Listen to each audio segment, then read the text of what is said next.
London ক্লিনিকে চিকিৎসাধীন বেগম খালেদা জিয়ার শারীরিক নানা পরীক্ষা নিরীক্ষা চলছে। আগামী শুক্রবার চিকিৎসার পরবর্তী করণীয় নির্ধারিত হতে পারে বলে জানিয়েছেন ব্যক্তিগত চিকিৎসক ডাক্তার AZM জাহিদ হোসেন। এদিকে মায়ের দ্রুত সুস্থতা কামনা করে দেশবাসীর দোয়া চেয়েছেন বিএনপির ভারপ্রাপ্ত চেয়ারম্যান তারেক রহমান। মিজান শাহজাহানের রিপোর্ট। লন্ডনে দ্য ক্লিনিক হাসপাতালের সামনে নিয়মিত ব্রিফিংয়ে বেগম খালেদা জিয়ার শারীরিক অবস্থার সর্বশেষ অগ্রগতি তুলে ধরেন তার ব্যক্তিগত চিকিৎসক AZM জাহিদ হোসেন। বলেন, বিশেষজ্ঞ ডাক্তাররা নিয়মিত বেগম খালেদা জিয়ার স্বাস্থ্য পরীক্ষা করছেন।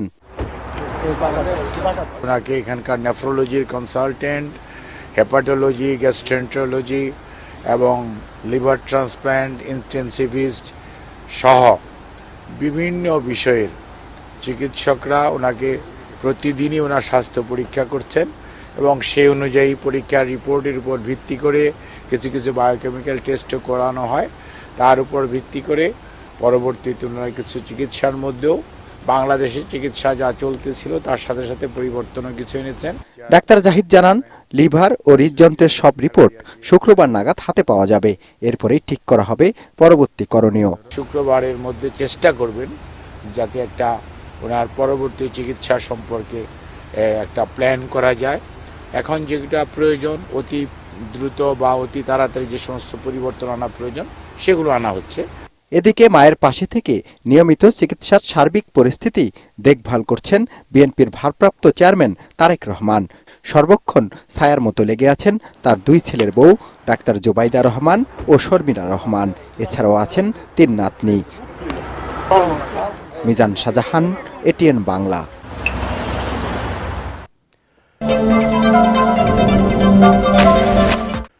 ডিজিএফআই সাবেক প্রধান লেফটেন্যান্ট জেনারেল সাইফুল আলমকে আটক করেছে আইন শৃঙ্খলা বাহিনী। সন্ধ্যায় নিজ বাসা থেকে তাকে আটক করা হয়। তার বিরুদ্ধে গুমের মামলায় গ্রেফতারি পরোয়ানা জারি করেছিল আন্তর্জাতিক অপরাধ ট্রাইব্যুনাল। শেখ হাসিনার শাসনামলে গুম খুনের ঘটনায় তার বিরুদ্ধে প্রত্যক্ষ সহযোগিতার অভিযোগ রয়েছে। অবসরপ্রাপ্ত এই জেনারেলের বিরুদ্ধে অন্তর্বর্তী সরকারকে অস্থিতিশীল করতে নানা ষড়যন্ত্র চালানোর অভিযোগও রয়েছে বলে জানা গেছে। ছাত্র জনতার গণঅভ্যুত্থানের পর লেফটেন্যান্ট জেনারেল সাইফুল আলমকে পররাষ্ট্র মন্ত্রণালয়ে ন্যস্ত করা হয়। পরে গত 10 সেপ্টেম্বর প্রতিরক্ষা মন্ত্রণালয়ে সাইফুল আলমকে বাধ্যতামূলক অবসরে পাঠানোর তথ্য জানানো হয়। এর আগে গত 3রা সেপ্টেম্বর বাংলাদেশ ব্যাংকের আর্থিক গোয়েন্দা সংস্থা Bangladesh financial intelligence unit BFIEU Saiful আলমের ব্যাংক হিসাব স্থগিতের নির্দেশ দেয়। একই সঙ্গে তার স্ত্রী সন্তানের নামে থাকা হিসাব ও তাদের মালিকানাধীন ব্যবসায়িক প্রতিষ্ঠানেরও ব্যাংক হিসাব স্থগিত রাখতে বলা হয়। 33 বছর পর হতে যাচ্ছে জাহাঙ্গীরনগর বিশ্ববিদ্যালয়ের কেন্দ্রীয় ছাত্র সংসদ জাকসু নির্বাচন। রোডম্যাপ দিয়েছে বিশ্ববিদ্যালয়ের কর্তৃপক্ষ। 1 ফেব্রুয়ারি ঘোষণা করা হবে নির্বাচনের তাফসিল। এদিকে জানুয়ারির মধ্যে ঢাকা বিশ্ববিদ্যালয়ের কেন্দ্রীয় ছাত্র সংসদ ডাকসু নির্বাচনের রোডম্যাপ এবং ফেব্রুয়ারির মধ্যে নির্বাচনের দাবি জানিয়েছে ইসলামী ছাত্র শিবির ঢাকা বিশ্ববিদ্যালয় শাখা। মনির হোসেন তপু রিপোর্ট। জাহাঙ্গীরনগর বিশ্ববিদ্যালয়ে কেন্দ্রীয় ছাত্র সংসদ জাকসু নির্বাচনের দাবিতে দীর্ঘদিন ধরে সরব শিক্ষার্থীরা। 5 আগস্টের পর তাদের এই দাবি আরও জোরালো হয়। বিশ্ববিদ্যালয়টির উপাচার্য অধ্যাপক ডক্টর মোহাম্মদ কামরুল আহসান সোমবার রাষ্ট্রীয় অতিথি ভবন যমুনায় প্রধান উপদেষ্টা ডক্টর মোহাম্মদ ইউনূসের সঙ্গে সাক্ষাৎ করে পরামর্শ চেয়েছেন। জাকসু নির্বাচনের অচলাবস্থার সুরাহা হতে যাচ্ছে। আগামী 1 ফেব্রুয়ারি ঘোষণা করা হবে তফসিল। এরই মধ্যে খসড়া ভোটার তালিকা প্রকাশ করেছে বিশ্ববিদ্যালয় কর্তৃপক্ষ। সবশেষ 1992 সালে অনুষ্ঠিত হয়েছিল জাকসু নির্বাচন। 33 বছর ধরে শিক্ষার্থীদের অধিকার আদায়ের এই প্ল্যাটফর্মটি নিষ্ক্রিয় রয়েছে। এদিকে ঢাকা বিশ্ববিদ্যালয়ের কেন্দ্রীয় ছাত্র সংসদ ডাকসুর গঠনতন্ত্র সংশোধনের প্রস্তাব নিয়ে সংবাদ সম্মেলন করেছে ইসলামী ছাত্র শিবির ঢাকা বিশ্ববিদ্যালয় শাখা।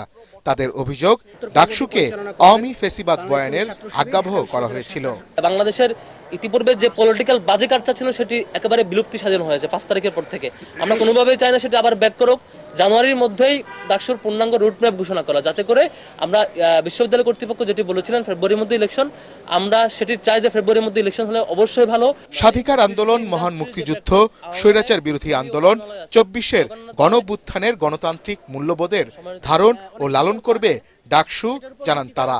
ডাকসু নির্বাচিত কাঠামো এবং এই নির্বাচিত কাঠামোতে সভাপতি পদটি অনির্বাচিত। এই পদটিকে সম্পূর্ণরূপে আলংকারিক পদ হিসেবে ঘোষণা করতে হবে এবং সভাপতির সমস্ত ক্ষমতা সীমিত করে সিদ্ধান্ত গ্রহণের ক্ষমতা নির্বাহী পরিষদের হাতে ন্যস্ত করতে হবে।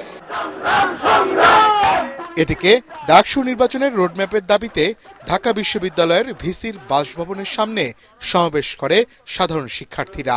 আমরা চাই না সেই ছাত্রলীগ নেত্রীদের মতো নতুন কোন দলের নেত্রীরা নতুন রূপে আবির্ভাব ঘটুক, তারা কালচার নেই। আমরা কখনোই চাই না সাধারণ শিক্ষার্থীদের জিম্মি করে তারা কোন ধরনের ফায়দা লুটুক। মনির হোসেন তপু, এটিএন বাংলা, ঢাকা।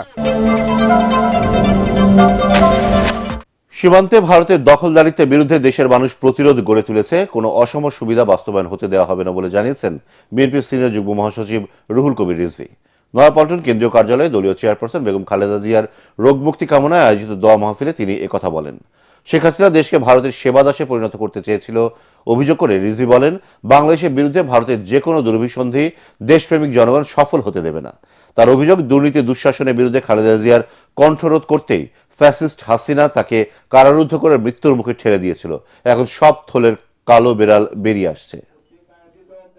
আন্তর্জাতিক যে নিয়ম বিধিবিধান এবং দুই দেশের মধ্যে সময় সময় যে চুক্তি হয়েছে, কোনো কিছুই তারা না মেনে কাঁটাতারের বেড়া দেওয়ার চেষ্টা করেছে আপনার লালমনিরহাটে বিভিন্ন জায়গায়। তো এর জন্য জনগণ যে দাঁড়াতে পারে এই দৃষ্টান্ত শেখ হাসিনার আমলে শেখ হাসিনা করতে দেয়নি। তার ফ্যাসিজম দিয়ে, তার নির্মমতা দিয়ে, তার নির্দয়তা দিয়ে তিনি ভারতের সেবাদাস হয়ে কাজ করেছেন। তার এই অপরাধগুলো, তার অন্যায়, তার মহাদুর্নীতিগুলো যেন কেউ কথা না বলতে পারে, এই কণ্ঠরোধ করার জন্যই বেগম খালেদা জিয়াকে বন্দী করে রাখা হয়েছিল। এটা তো আজকে সুস্পষ্ট।